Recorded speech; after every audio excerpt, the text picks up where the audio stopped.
This is a Marconi 1 news update. Record freeze extends to eastern United States. At least 8 dead. A deadly blast of Arctic air shattered decades-old temperature records as it enveloped the eastern United States on Tuesday, snarling air, road, and rail travel, driving energy prices higher and overwhelming shelters for homeless people. To top all that, at least 8 deaths have been reported across the country in what is being called a polar vortex. If you can stay in today, stay in all day today. School closings as far south as Atlanta. The streets in central Illinois completely deserted. The wind chill there, a mind-numbing negative 30 degrees. This right here is just more than we expected at all. So cold, many car batteries just aren't working. With the cold weather, it's not going to start.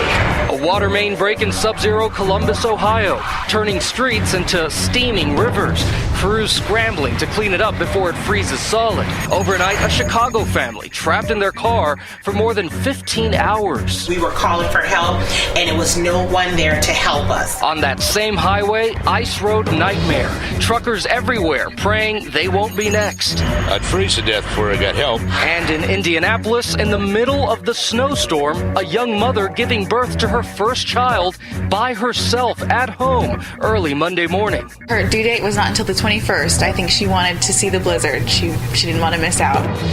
And a woman in Warrenton, Oregon, attempts a crime spree getaway on a motorized shopping cart.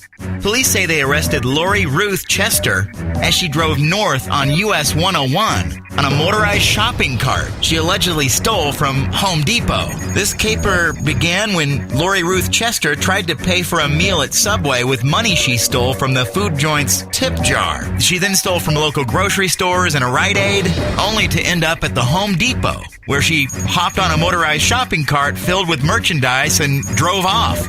No word whether Miss Lori Ruth Chester was on any drugs. And Oprah Winfrey's neighbors are upset over Michelle Obama's Hawaii vacation. The First Lady's visit to Oprah's Hawaii compound has crippled the neighborhood around O's home, and some neighbors are pissed. Some of the residents and business people around Oprah's palatial 12-bedroom Maui estate, where Michelle recently retreated to spend the last days of her 40s, are telling the same story. Michelle's visit is making day-to-day life almost impossible. Sounds like it's time for Oprah to have a good old-fashioned neighborhood cocktail party.